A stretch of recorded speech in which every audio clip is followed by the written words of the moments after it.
নমস্কার, আমি মানবেন্দ্র চক্রবর্তী, চাকরির সভাপতি। 2025 ইংরাজি নতুন বর্ষ, নতুন উদ্দীপনা, নতুন প্রতিজ্ঞা, নতুন সম্ভাবনা। সবাইকে নতুন বৎসরের শুভেচ্ছা জানিয়ে সবার মঙ্গল কামনা করে আজকের এই ভিডিওতে আসা। কেন আসা? এই বছরেই কিন্তু আমাদের অনেক ধৈর্য সহকারে সমস্ত কিছু দাবি দাবা, আমাদের অধিকার আদায় করার লড়াই সম্পূর্ণ হবে, এটা আমরা বিশ্বাস করি। এবং আপনারা খুব সাবধানে এই কথাগুলো শুনবেন।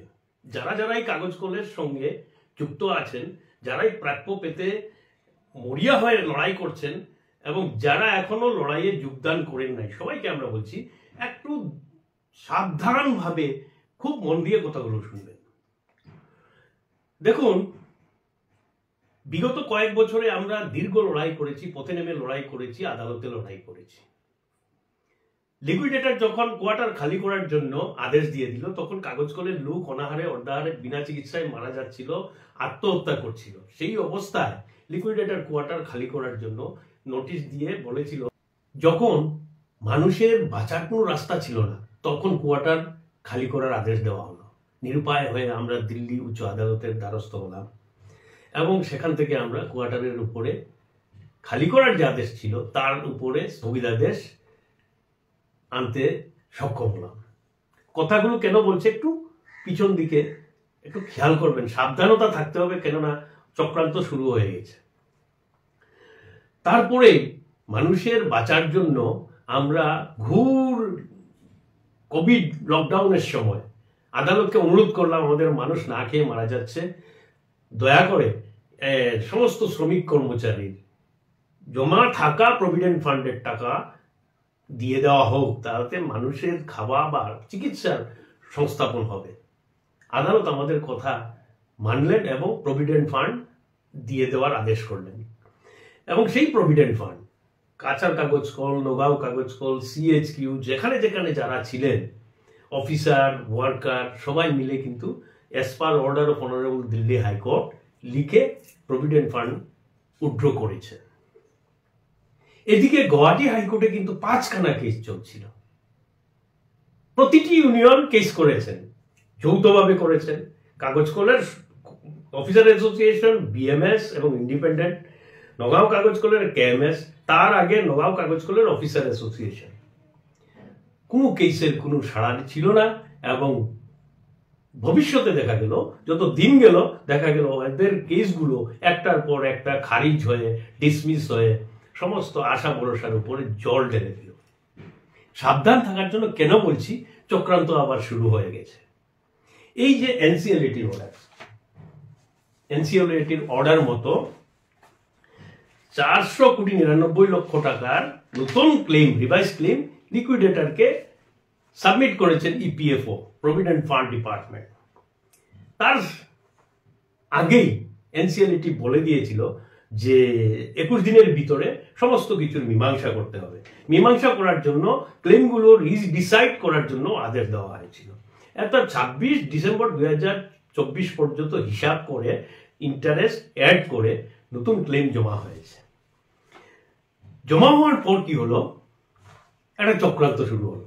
চক্রান্ত কি না, 106 কোটি আর সামথিং এরকম একটা লিকুইডেটরের কাছ থেকে প্রপোজাল গেছে। প্রপোজাল যদি অ্যাকসেপ্ট হয়ে যায়, মাঝামাঝি একটা কিছু সলিউশন, এরকম একটা বাতাবরণ তৈরি করার জন্য কিছু এজেন্টদের লাগিয়ে দেওয়া হয়েছে এবং এরা বিভিন্নভাবে অডিও ভিডিও দিয়ে মানুষকে বিভ্রান্ত করার চেষ্টা করছেন এবং বলছেন ওদেরকে কেস করার জন্য আবারও চাঁদা দিন। মানে 5টা কেস হেরে যাওয়ার পর একটা কেস রিস্টোরেশন করে আবার শুনানি করার পর উইথড্র করা হলো, তারপরে আরেকটা কেস করা হলো, সবকিছুই নেগেটিভ। এবং যে কেসটা নতুন করা হয়েছে ওখানে কোর্টকে বলা হয়েছে, সুপ্রিম কোর্টের আদেশ অনুযায়ী 19/2022 আদেশ অনুযায়ী CPF গ্র্যাচুইটি লিকুইডেশন অ্যামাউন্ট থেকে দেওয়ার কোনো প্রভিশন নেই। সুপ্রিম কোর্টের এই অর্ডারটা হাইকোর্টকে জানানো হয়েছে কি কারণে, যে লিকুইডেটরের উপরে যাতে কোনো দায়বদ্ধতা না আসে। 1 নম্বর। 2 নম্বর কথা হলো, এখন বাজারে ছড়ানো হচ্ছে যে 106 কোটি সামথিং এইটা নিয়ে প্রভিডেন্ট ফান্ড কোনো কিছু জানানি নি, জানালে পরে সলিউশন। কিন্তু প্রভিডেন্ট ফান্ড অলরেডি 26/12/2024 জানিয়ে দিয়েছেন যে আমাদের আপ টু ডেট ইন্টারেস্ট সহ 400,99,00,000 টাকা ক্লেম ইমিডিয়েট রিলিজ করা হোক। অন্যদিকে গুয়াহাটি হাইকোর্টে যে নতুন কেসটা করা হয়েছে সেখানে বলা হয়েছে অনলি 53 crores ক্লেম, তার মানে 106 কোটি। এটা হলো প্রিন্সিপাল অ্যামাউন্ট, আর কাঁচার কাগজ করলে হলো অ্যারাউন্ড 53 crores, মানে প্রিন্সিপাল অ্যামাউন্ট, তার সঙ্গে কোনো ইন্টারেস্টের অ্যাড করা হয়নি। আর নগাঁও কাগজ কলের ক্লেমটা তো গুয়াহাটি হাইকোর্টে বাদই দেওয়া হয়ে গেছে।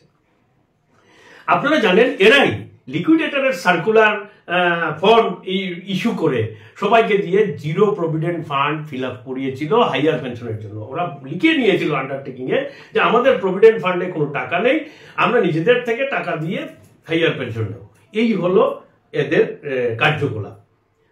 তো একদিকে আপনাদের সামনে আছে দিল্লি উচ্চ আদালত, একদিকে আপনাদের সামনে আছে দিল্লি প্রিন্সিপাল বেঞ্চ এনসিএলটির অর্ডার, একদিকে আপনাদের সামনে আছে 400,99,00,000 টাকার রিভাইজ ক্লেম, আর আরেকদিকে আছে 5খানা কেস এবং ক্লেম হলো 53 crores অনলি।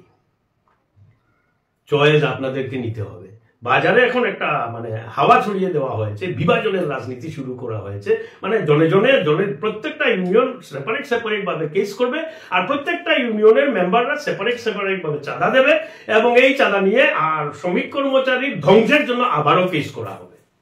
আমরা আপনাদেরকে সাবধান করে দিতে চাইছি, এটা বিভাজনের রাজনীতি শুরু হয়েছে, এবং বাজারের 400 কোটির বদলে 100 কোটি দিয়ে রফা করে নেওয়ার একটা চক্রান্ত শুরু হয়েছে। খুব সাবধানে থাকবেন। আমরা কিন্তু কোনো কম্প্রোমাইজ করব না, আমরা কোনোদিন কম্প্রোমাইজ করিনি এবং ভবিষ্যতেও করব না। আমরা কড়ায় গন্ডায় হিসাব করে সুদ সমেত আমাদের সমস্ত প্রভিডেন্ট ফান্ড এবং অন্যান্য যেগুলো দাবি আছে, যে অধিকার আছে, সে আদায় করার লড়াই আমরা চালিয়ে গিয়েছি, চালিয়ে যাচ্ছি, আগামীতেও চালাবো, যতদিন পর্যন্ত কড়াই গন্ডায় সমস্ত কিছু আদায় করা না যায়। তার জন্য চাই আপনাদের সাবধানতা, কারণ আপনারা যদি আপনাদের অধিকার ড্যামেজ করার জন্য চাঁদা দিয়ে সহযোগিতা করেন 5-6টা কেস করার জন্য, তাহলে আপনাদের লড়াইটা আপনারাই শেষ করে দেবেন। আমরা স্পষ্টভাবে বলে দিতে চাই যে এখন যে ক্লেম আছে, এই ক্লেম 400,99,00,000 টাকার মধ্যে মেজরিটি ক্লেম হলো, সিংহভাগ হলো অফিসারদের, এবং অফিসারদের যে সিংহভাগ, সেই সিংহভাগের মধ্যে আমরা দেখেছি আমাদের দিল্লি উচ্চ আদালত বলুন বা যে কোনো লিগ্যাল ফাইটের জন্য মাত্র কয়েকজন অফিসার আমাদের সঙ্গে সহযোগিতা করেছেন এবং করে যাচ্ছেন, বাকিরা কিন্তু এখনো পর্যন্ত কোনো সহযোগিতার হাত নিয়ে এগিয়ে আসেন নাই। আপনারা কি ভাবছেন যে আপনারা কোনো সহযোগিতা না করে এই কেসটা থেকে আপনারা বেনিফিট নেবেন? সেটা কিন্তু খুব বড় অন্যায়। 2 নম্বর কথা হলো, যদি ওইগুলো কেসকে, যেগুলোর কেসের কোনো রেজাল্ট আসেনি, অপরন্তু ড্যামেজ হয়েছে এবং অন্য কেসও ড্যামেজ করার চক্রান্ত হয়েছে, এখন বলা হয়েছে 102 কোটি দিয়ে রফা করে নাও, সেই কেসগুলোকে যদি আপনারা রসদ দিয়ে যোগান করেন, তাহলে প্রিন্সিপাল অ্যামাউন্ট মাত্র 53 কোটি টাকায় সেটেল হয়ে যেতে পারে, ওরা যদি মেনে নেয়। কিন্তু আমরা মানব না। এবং একটা কথাই আছে, দেশের আইন লিকুইডেটরও বদলি করতে পারবেন না, আর প্রভিডেন্ট ফান্ড ডিপার্টমেন্টও বদলি করতে পারবেন না। আইন কিন্তু আইনের জায়গায়, দালালি এজেন্সি চালানো অন্য জায়গায়, এগুলো দিয়ে ক্ষতি করা যায় কিন্তু আইন বদলানো যায় না। তাই হুঁশিয়ার করে আপনাদেরকে বলছি, আপনারা নিজেদের প্রাপ্য অধিকার সুদ সমেত আদায় করার জন্য এগিয়ে আসুন। দিল্লিতে যে একটা কেস চলছে এনসিএলটি এবং দিল্লি হাইকোর্ট, সেটাই আসল সমস্ত কিছুর সমাধান করবে। বাকিগুলো সব করানো হয়েছে যাতে আপনাদের অধিকার ড্যামেজ করা যায়। না হলে কেন কোর্টকে জানানো হবে যে এই যে 30 সেপ্টেম্বর 2024 হিয়ারিং এর সময় গুয়াহাটি হাইকোর্টের মহামান্য আদালতকে জানানো হয়েছে সুপ্রিম কোর্টের কোনো এক অর্ডার, যেটা 19/4/2022 দেওয়া হয়েছে, সেই অর্ডার মতে লিকুইডেশন অ্যামাউন্ট থেকে কোনো টাকা দেওয়া কথা নেই এবং লিকুইডেটর সেখানে দায়বদ্ধতা নাই। এই কথা কেন বলা হলো? লিকুইডেটরকে মানে সমস্ত বিপদ থেকে রক্ষা করে দেওয়া। আপনাদেরকে আরেকটা কথাও জানাতে চাই যে ইদানিং কিছুদিন আগে সুপ্রিম কোর্ট একটা অর্ডার দিয়েছেন অন্য একটা ইন্ডাস্ট্রির নামে, যেখানে সরকার মালিক, এবং সেখানে মাত্র 350 কোটি টাকার একটা ক্লেম ছিল, সেটা না দেওয়ায় এই কেসটা সুপ্রিম কোর্টে যায় এবং সুপ্রিম কোর্ট সেই কেসে সুদ সমেত দিয়ে দেওয়ার জন্য আদেশ করেন এবং সেই 350 কোটি টাকা 1200 কোটি টাকায় গিয়ে দাঁড়িয়েছে। এবং এই টাকা আগামী কয়েকদিনের ভিতরে টাইম বেঁধে দেওয়া হয়েছে, যদি না দেওয়া হয় তাহলে চিফ সেক্রেটারি এবং সরকারের প্রতিনিধিদের কন্টেম্পট পিটিশন ফেস করতে হবে এবং আইনগত সাজা ভুগতে হবে। এখন তুড়জুড় চলছে, এত এগুলো আমাদের কাছে এক্সাম্পল আছে। কোনো অবস্থায় 102 কোটি 53 কোটি এইগুলোতে আপনারা যাবেন না। যে টাকা আপনাদের ছিল সেটা বেড়ে 3 গুণ হয়ে গেছে, আর সেই টাকাটা শুধু আপনার নয়, আপনার পরিবারের, আপনার সন্তানের। This is a social security for retired life. Be careful.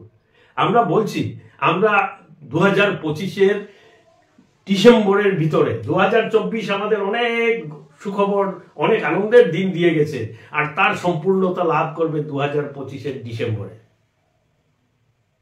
সাবধান থাকুন, কোনো চক্রান্তের জালে পা দেবেন না। সুদ সমেত এই টাকা আপনারা সবাই ঘুরে পাবেন, সেটাই আমরা বিশ্বাস করি এবং তার জন্যই আমরা লড়াই অবিরত চালিয়ে যাচ্ছি। এখন সুপ্রিম কোর্ট বা তারও অন্য যে কোনো উচ্চ আদালতে যেতে গেলে যে খরচা, দেখুন আমাদের প্রথম এনসিএলটি থেকে শুরু করে এনসিএলটি কিন্তু সিনিয়র অ্যাডভোকেট সুপ্রিম কোর্টের সিনিয়র অ্যাডভোকেট শ্রী মনোজ স্বরূপ ছিলেন, এবং তারপরে সুপ্রিম কোর্টের সুনামধন্য অ্যাডভোকেট ডক্টর অ্যাডভোকেট কলিন গনজালভিস আমাদের কেস দেখছেন, এখন বর্তমানে এনসিএলটি এবং দিল্লি হাইকোর্ট। অন্যদিকে দেখুন সরকারি গুয়াহাটি হাইকোর্টে এক সরকারি অ্যাডভোকেটকে লাগানো হয়েছিল, তারপরে কোনো একজন।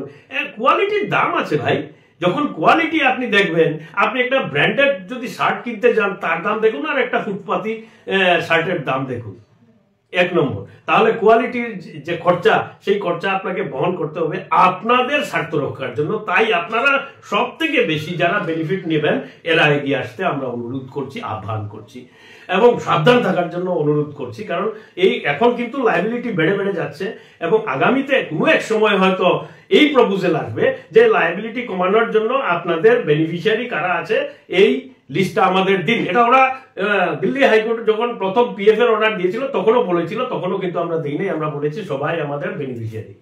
কিন্তু যখন লায়াবিলিটি অনেক বেশি হয়ে যাবে, লায়াবিলিটি কমানোর জন্য এই প্রস্তাব আবারও আসতে পারে।